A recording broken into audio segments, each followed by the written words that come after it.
Something that my mentor has told me is like, how blessed are you to be exhausted by chasing the life of your own choosing? What do you think you could do now, or what have you implemented to like start celebrating the small wins? Just like repeating to myself, like, yo, this is like taking a deep breath and be like, wow, we accomplished something. Every time we finish the season, I'm like, damn, we did something. Yeah. Nothing really happens overnight, you know? No. It's an accumulation of habits and small details, which will then, show over time. There's going to be days where it gets hard, where you're like, damn, I don't want to do this anymore. Like, I don't want to put another podcast episode out. No one's clapping for us. Where's this big ass brand deal? Where's the Netflix deal coming through? Like, yo, believe me, we all want this. We all want the big win. I challenge our audience too, celebrate a win that no one sees, and I think define who you want to be when no one's looking. Let's flat out.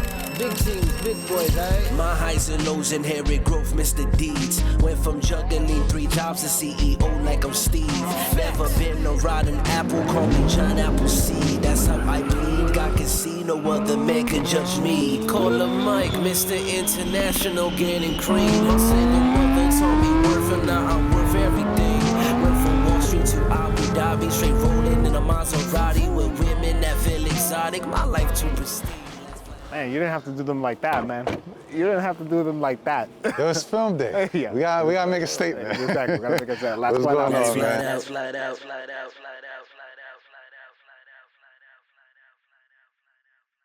Welcome back to the Last Flat Out podcast. We're your hosts, Mike and Jay. Hit that like button and subscribe to our YouTube channel. And give us a follow across all of our social media channels where we can be found at Last Flat Out Podcast. Once again, I'm your host, Jay. You can find me at JLubrio26 across all of my socials. And you can follow Mike at... If Mike was here. So, Mike, why you don't give the audience a little precursor as to what the episode is about today? Do you ever realize you were living in a dream that you once prayed for, but then didn't take the time to notice? I mean, it happens all the time. I think I'm in it right now, right? Let's talk about it. Yeah. And I think that just to sort of like preview everything, everyone's chasing that big break. But like Mike said, what if you're already in it, right? And you're too distracted to sort of realize it. And this episode kind of unpacks that success doesn't always really come in that big explosive moment. Sometimes it's subtle, right? And sometimes you've already arrived, but imposter syndrome and constant comparison won't let you see it. And something that my mentor has told me is like, how blessed are you to be exhausted by chasing the life of your own choosing, right? And that's exactly what we're doing here, right? By building the podcast, by us continuing our careers, by us still being able to travel to great places in between. It may be all exhausting, but we're kind of controlling this. We're putting this on ourselves, right? Yeah. And we've kind of been sold this idea that success is this single explosive moment, right? A check, a viral post, a big announcement, what may have you. But the problem is when your mind is sort of programmed to sort of wait for the fireworks and the confetti, you miss that slow, quiet arrival of the life that you've always been wanting to work for, right? So, but the reality is making it, you could be already in it and you don't even realize it because the milestone doesn't look exactly what you imagined it to be, right? Whether it's that big billboard outside Times Square or some sort of big announcement on the internet. So I think the illusion of you constantly having to chase for that big fireworks distracts you from the appreciation of you actually being like, well, let me appreciate the ground that I'm standing on, and feeling that you're there, but you're sort of like missing this sort of like, oh man, where's this? I want all these people to be clapping, right? Like, and that doesn't necessarily happen all the time. I think a lot of times we're programmed to want to get that acknowledgement, want to get that clout or that fame, And I guess if it isn't recognized, it didn't happen, or it's not really worthy of anything of what we deem success is. I mean, look, I think I've been doing a lot of TikToks lately. So like, for example, like one thing I dedicated to, or I'm dedicating to, is like posting at least one piece of content on TikTok every single day, not just to see what consistency will look like on that platform and to see what things I can tweak. Yeah. And the one thing I've sort of like realized that people gravitate towards just like watching other videos is that once somebody goes viral, they will then take that viral moment and then like try to monetize it because they know that other people are desperate, because that is like an explosive moment, right? Yeah. And I think a lot of people then get desperate, which is the reason why people fall for get rich quick schemes, right? Like, oh, here's the shortcut that you can get to make viral. Look, nobody knows the algorithm. Nobody knows. There's not a singular formula to become successful. And I tell people all the time, like, sometimes it's just not your time. But I think that when people are like, oh man, I'm not there yet, they sort of like feel less than, and then they quit before they can even win. Yeah. And I tell people all the time, like, or I tell my mentees or people who are doing it just in law, like, look, just because you didn't get the greatest LSAT score doesn't mean that you can't win, right? You can use this as an opportunity to sort of learn, refine yourself, and revolve, right? But I think that everybody just kind of wants that one shot, one hit, a quitter, just to sort of like get there in the least amount of time without actually working for it. But imagine like we had blown up like after our first episode. What can we really talk about? We would have thought it was easy. It's like, oh, why why everybody isn't doing that? Yeah. We're like, after season 1, 10 episodes, how to blow up on a podcast, right? Like, so I think there's something to say, and I think you said something interesting, like off camera or on the camera, one of the last episodes, like, what does consistency look like in this platform before like you decide to call it quits, right? Yeah. And then, but then even taking it more prematurely before that, what are your intentions of getting into something? Are you just doing it to get viral?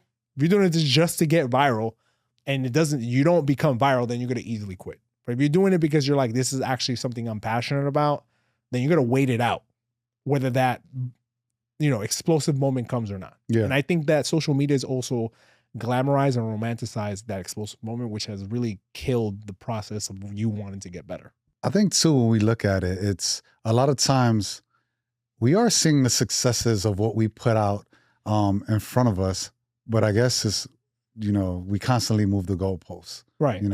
Right. Like, for example, like let's take our podcast, right? Are there things that we stressed about 2 years ago that we no longer stress out about?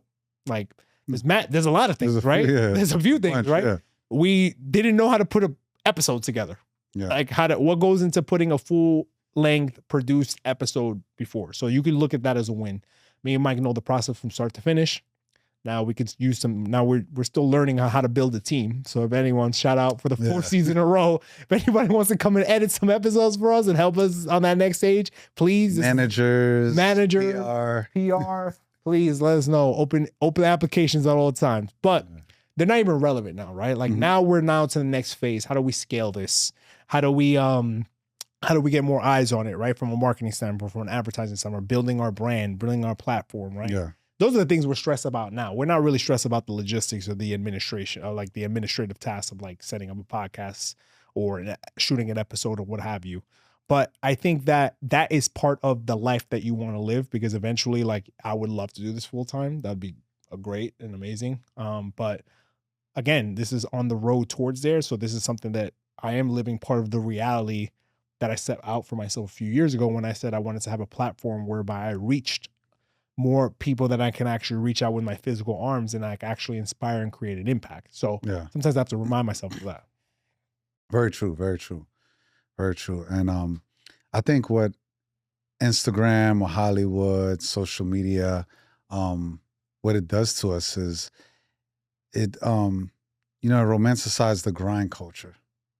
So I feel like if we're not grinding, we're not being successful or, pushing the pavement constantly. And it's like a lot of times, sometimes I get reminders from, people close to me like, wow, you're still doing this. Like you guys are putting out great content, great job. And I think sometimes we're probably harder on ourselves than anyone else. I mean, yeah, because we want to put even more content out, already limited ass schedule that we have, right? So like, imagine like we're separated by like 3 continents, a 14-hour flight. Yeah. And people are like, yo, we want even more content. It's like, damn, like now we got to try to do the digital stuff, try to get that. I'll get my arm. Don't worry about it. My arm is on the way. But I think we forget to think about like where we were. It took us like 9 months just to get even the platform off the stage. Like we started talking in the beginning of 2023 and that thing didn't come out till October, right? Yeah. Like, so like just that whole planning process and to do it correctly, to do it like this so we can bring you high quality content. Because at the end of the day, I don't want to watch something that I would watch myself. Yeah. So it was important to me for me to replicate and be a mirror of the types of content that I already watch. But more importantly, back to your point about grind culture, I used to be a real victim of grind culture. I used to think like, if I'm not grinding 24/7, then I'm not being productive. Therefore, I'm not going towards my dream. Therefore, I'm being lazy. That's not really true, because if you keep grinding, I'm burn out. you're going to burn out. Now, you may need to extend yourself and stretch yourself in certain moments, for sure. Absolutely. That has to happen all the time, because you can't have like a balance at all parts of your life if you're trying to reach something extraordinary. But like this whole notion of like no rest, no breaks, that doesn't exist. That's not healthy, right? And also, you have to, if you're grinding, something that my therapist told me, what's your North Star? If you have no direction in your grind, it's kind of wasted effort. You might as well not be doing anything, because if you're just grinding for the sake of grinding, you're not really getting anywhere, right? So you have to grind with intention and with alignment and with purpose. And that's something I've been preaching on my own sort of like individual TikTok platform. And I think that's really resonated with people, because especially amongst Gen Z, they've been like, what are we grinding for? There's no hope. We can't buy houses. We're broke. There's no jobs. Like, inflation sucks. Eggs are $17. But I tell them like, yo, what is it that you want out of life? Right? Yeah. We're even on a micro, like at a micro level. Like, what is it that you want today out of life? Yeah. And then pursue it from that standpoint. Do you also feel like in the industry that you've been in, or just in general in school, that it's more so, us two being men of color, Black and Latino, that good or just average is never good enough, Like, we have to go beyond, above and beyond. So even, at first, like, I guess my first thoughts of success was graduating college. Mm-hmm. I was the first one of my siblings to graduate college. So at first I'm like, oh, I made it. That's it. Like, we said, We find out. that's common nowadays, and that's a good thing. It's common nowadays, but it's like, you got to keep pushing. That's never just enough. It's just like you're just scraping the surface with a bachelor's degree. Oh, now a bachelor's degree now is like, it's like a high school degree, right? Like, you need more than that nowadays. But back to your question about like being a person of color and having to like grind twice as hard just to get half as far. I mean, do you want to talk about my thoughts or the practical realities that I've seen? The practical reality is, as a person of color, you probably have to grind 2-3 times harder than your non-person of color counterpart in order to get to the same place, right? And everyone's going to say, no, it's an equal platform, it's an equal footing. And yes, it may be like that on the surface, but think about the connections and the decision makers. Who do they look like? Yeah. Who are they going to have an unconscious bias towards, right? People who look like them. Yeah. When you are in a function, who else are you going to gravitate to naturally? Yeah, someone right? Somebody who looks like me, right? Because I'm going to think there's something, and you're going to find that there's something in common there. And it's like the most biggest disappointment when you don't connect with them. You're like, that's the worst. Damn. That's the worst. They're an op. But no, like it's absolutely true. You can't run away from it. But that's already been ingrained from us, at least for me, because I was a first generation immigrant, and it's just immigrant mentality. You got to work. You got to see. Like, I want to challenge this a little bit though. I think the immigrant mentality, I could speak about this, they speak from a floor perspective. They want you to like have a safe, secure floor. Go to school.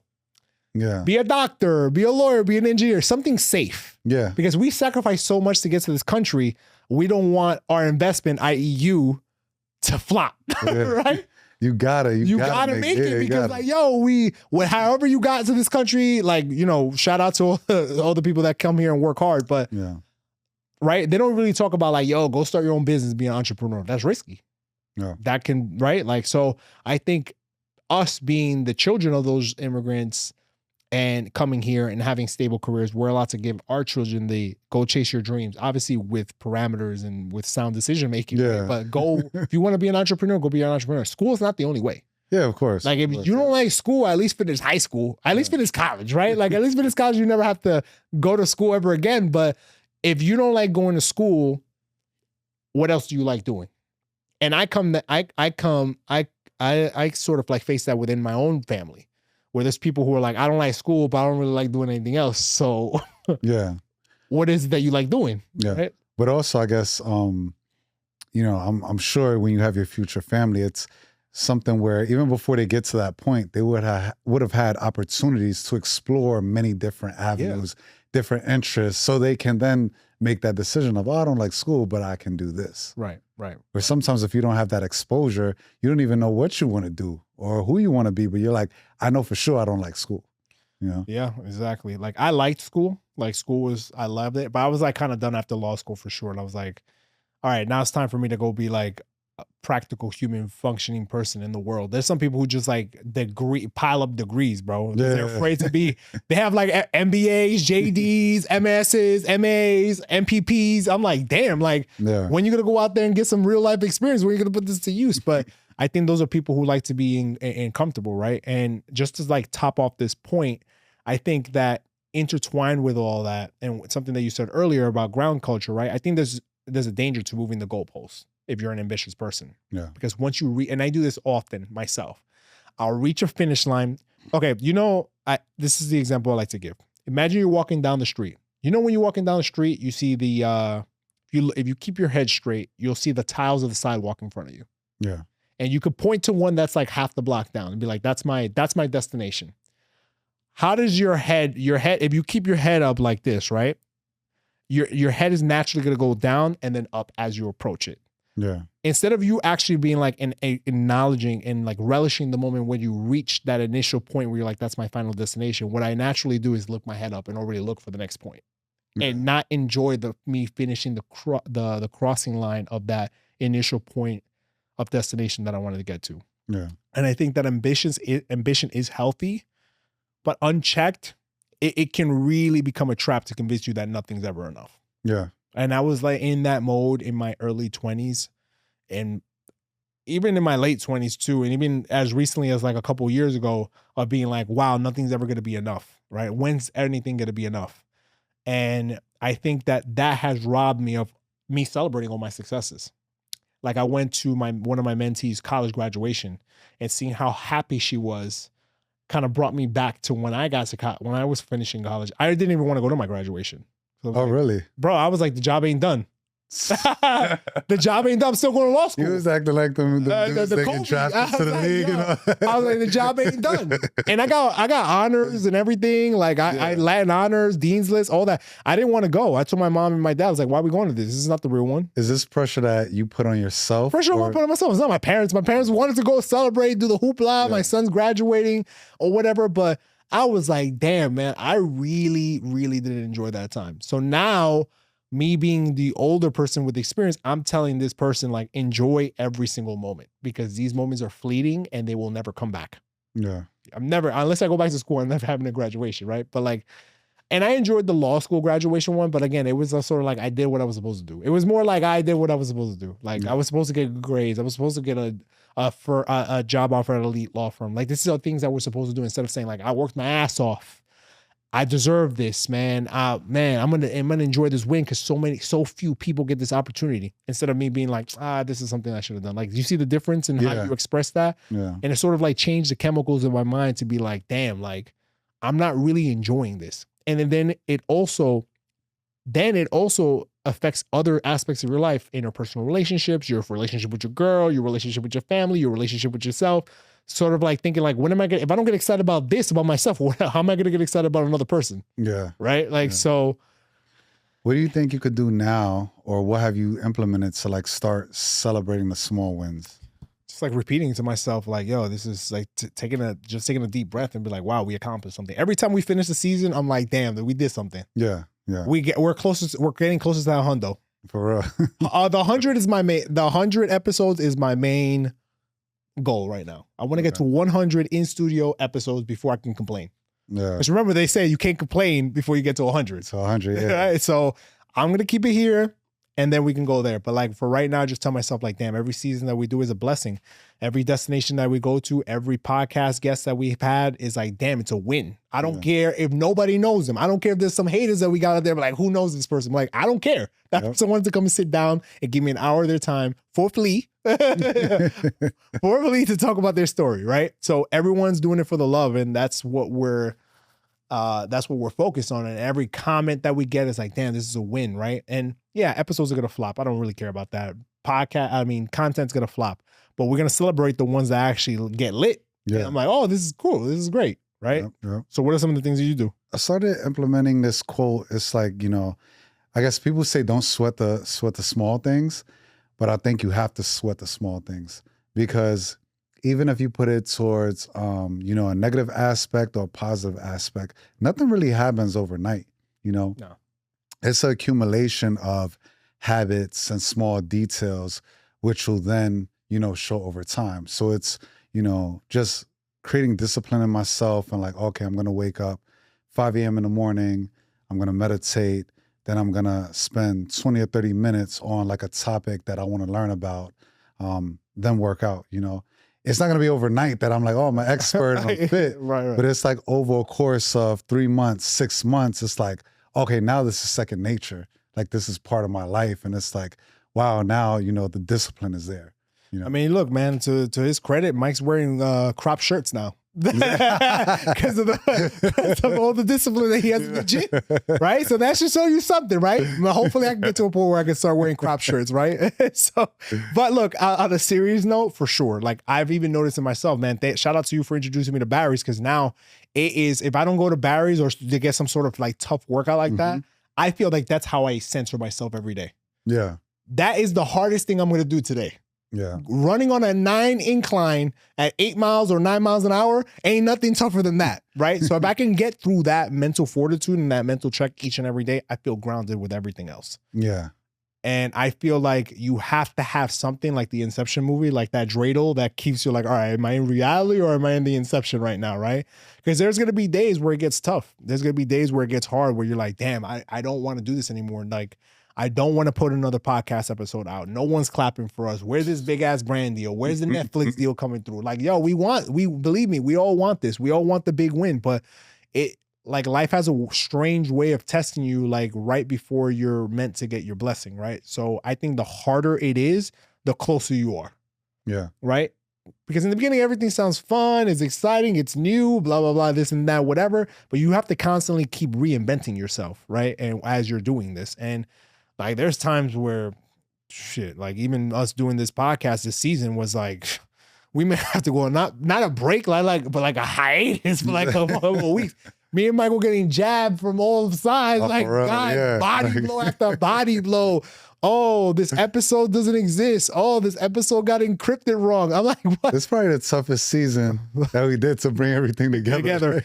It was not smooth, man. It was not smooth. But putting it back on what I just said, why no one's clapping when you're like quietly like progressing? Like the hardest part about growth is that it's quiet, right? It's invisible. Mm-hmm. When as you're getting more and more fit, right? Like you don't notice every night that you go from having a gut to a flat stomach, right? No. Like it happens gradually. Yeah. One day you will wake up like, oh, these pants fit better now. That's what be happening to me. Sometimes I put pants on sometimes I'll be buying pants slightly smaller, and then I hope like 3 months later I could fit in them, and I'm like, damn, I did something good. You know what I mean? Like it's cool. But imagine you kept putting those pants on every day, and you're like, damn, this is not getting any smaller. You may be giving up, like this is not working, instead of you saying like, you know, I'm gonna go in the lab and I'm gonna check in with myself a few weeks down the road, a couple months down the road, right? And people are real fickle. That's what I've noticed about this journey. Like, it's strangers that are gonna give you more love than you're actually like.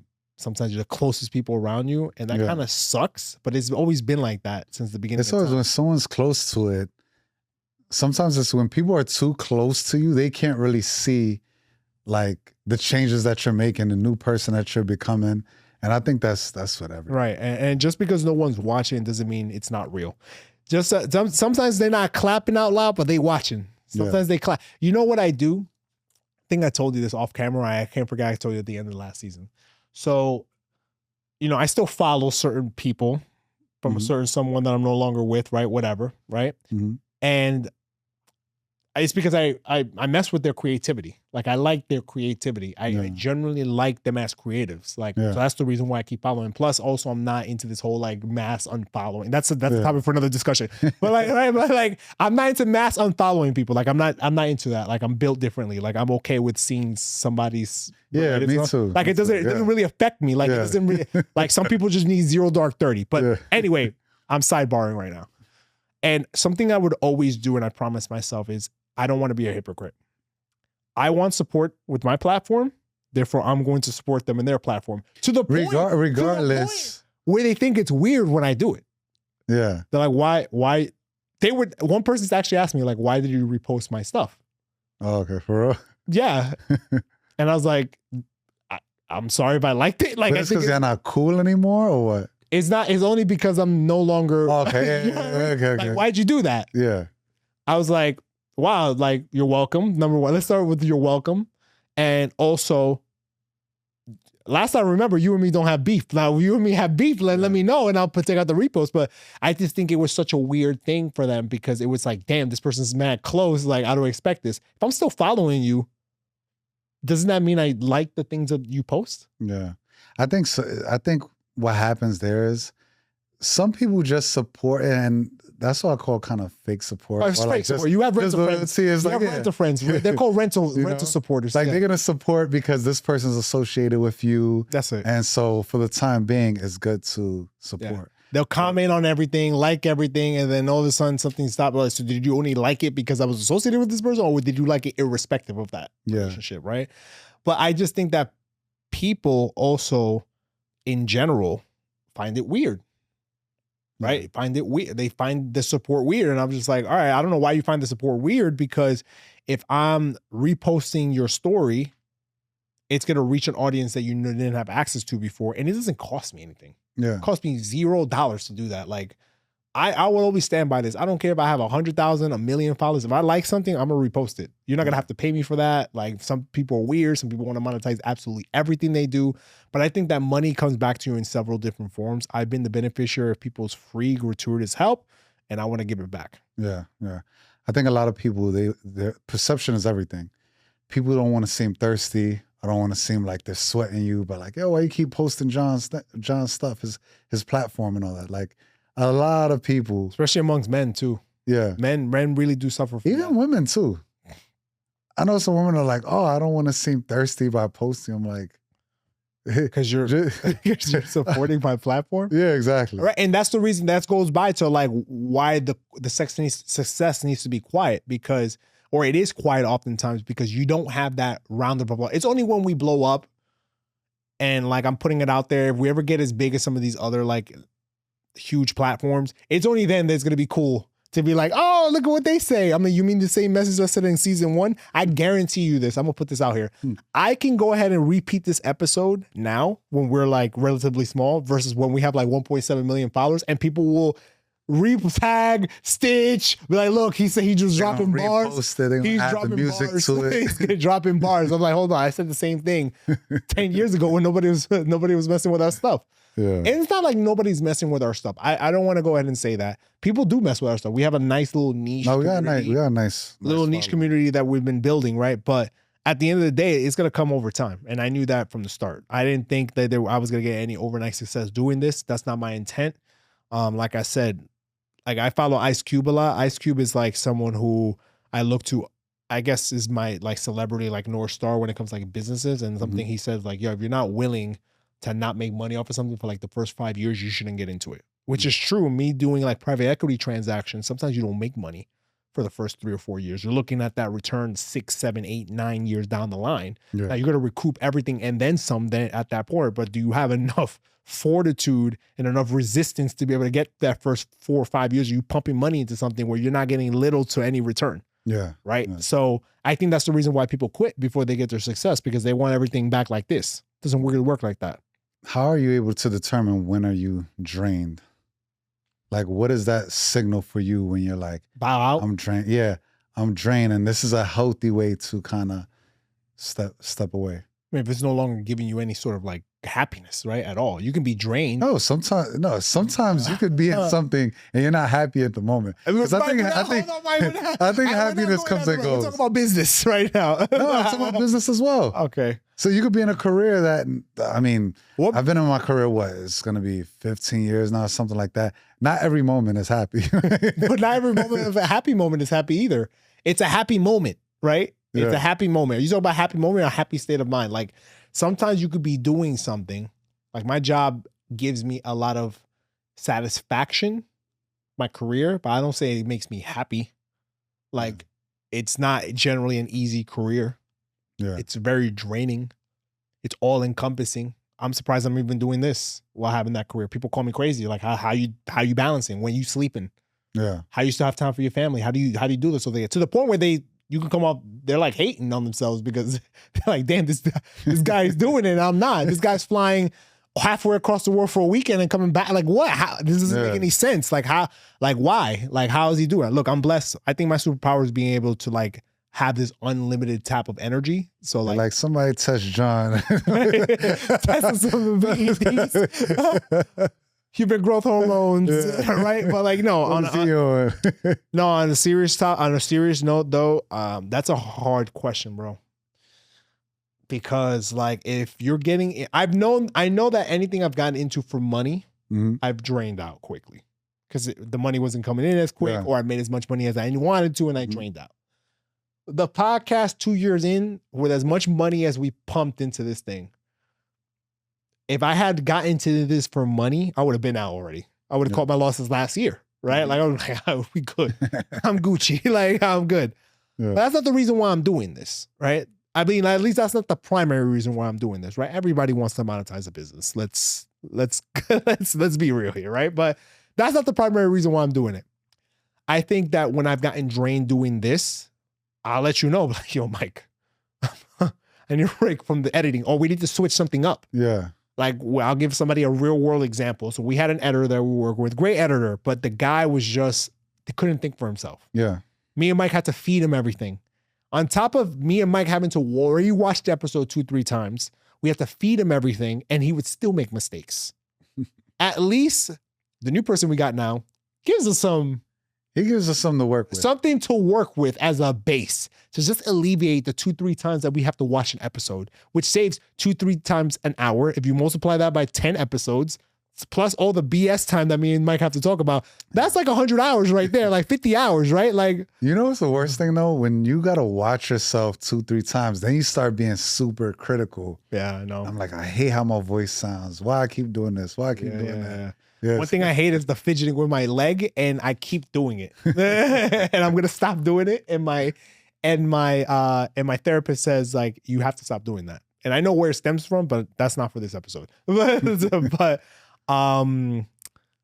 yeah, I mean, it's just one of those things that you just have to continuously just monitor yourself. Right. Yeah. Like that's why content creation burnout is a real thing. Like, imagine being a singular content creator doing a podcast by themselves, fully editing, like on some Beck stuff, like doing everything self-produced, self-edited, self-uploading, self-social media manager. You can't do everything on your own. It's impossible, bro. It's impossible. Like, that's why we need help. And that's like, yo, we need to get help. We need to build a team. Yeah. And because without the team, you are only as strong as your weakest part. Yeah. Right. So to the extent that I don't want to do something, or like you're in town, so I'll pick up some of the things right here, and then like whatever, you need to give and go. But we always have to be like a thermometer for each other as a checking point to be like, are we burning out from doing this? Yeah. Because we have other things that we're doing. This is not just it. Like, not just flying, dealing with our, with our significant others, family members, personal obligations, whatever it may be. You need to make time for yourself. There's sometimes them days I don't want to talk to anybody, and I'm like, damn, I'm gonna pick up this call from Mike. And not that I don't want to talk to you, but I'm like, yeah, this is the one day that I have to myself. You feel me? So exactly. That's important. Yeah. So it's just like one of those things. Like, I don't know, man. I don't know. Sometimes that's a hard question to ask, because if you have happiness as your barometer, you're not always happy. So does that mean you're going to drop out, right? Like, of what you're doing? Do you run out of money doing it? Are you going broke because of it? Like, there's so many factors, right? Yeah. I mean, it's a tough thing. Like, what about you, man? Like, how do you check yourself? For me, man, it's more so, I guess if I have a constant feeling of I'm just not happy doing something, then I know it's time. But before I kind of like give up, I gotta make sure like I gave him all, Yeah. I gotta make sure I gave him all. Yeah. Because at least then I'm like, all right, I'm happy. I like the phrase, leave it all on the court. Yeah. Because once I do that, then I could walk away like, yeah, I gave it all I had. Like, ain't nothing left in the tank. Ain't nothing. There's no ifs, ands, or buts, right? And, and you got to be honest with yourself. Yeah, you do. And do you think that, like, I think a lot of people want to look, I think when people go long periods of time without external validation, they burn out of something. Like, damn, I want somebody to tell me I'm doing a good job.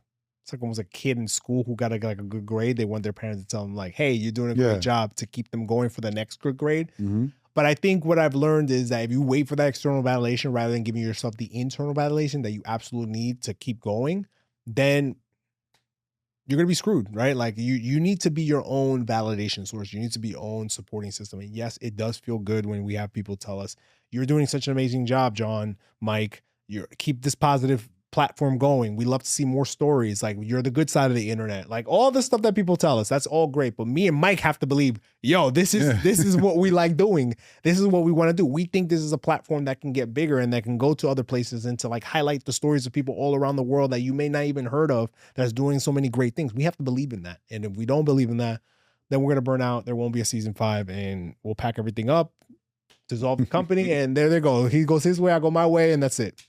And Mike will still make travel content though. Always gonna do that. Yeah, no, exactly, man. And I think as you know, we're closing out this episode, and kind of like the last segment is, don't wait for a moment to tell that you've made it, right? And you have to learn to identify the feeling and honor it when it arrives.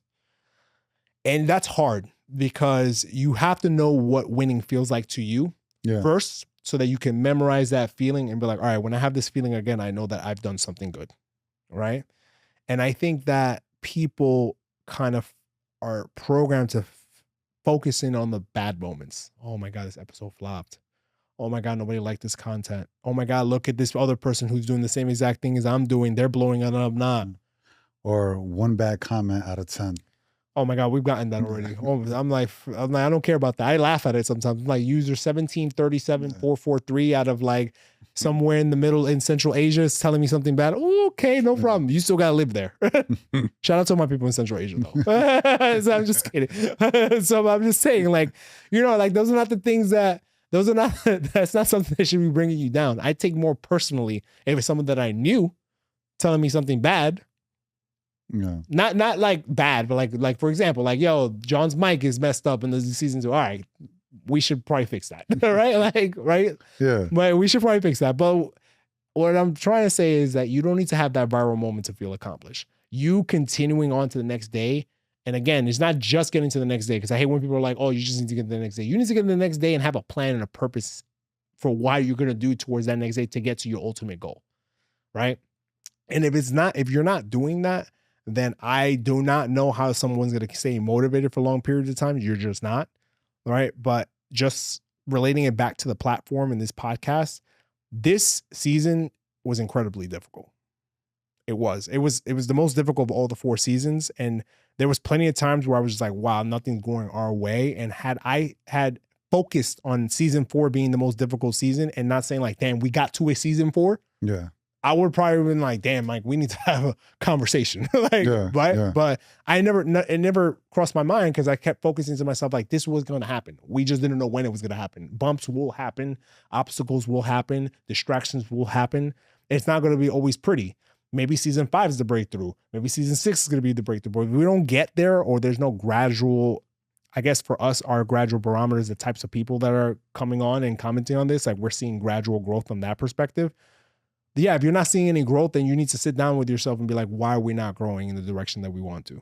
I think we grew a lot by how we handled the challenges and all that, even early on, as far as, you know, doing the live episode and things like that, having to adapt, you know, what we were going to talk about there, from even mic issues to filming 2 episodes back to back in different locations and doing that run. I think those are the wins that we need to celebrate that no one sees, and we're not going to get applauded for that, because no one knows. It's just going to show up as an edited version week to week.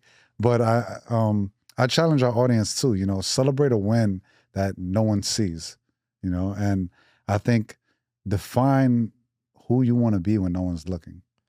I like that one. You got to be like, who do you want to be when no one's looking? I like that. Because everybody wants to look pretty for the camera.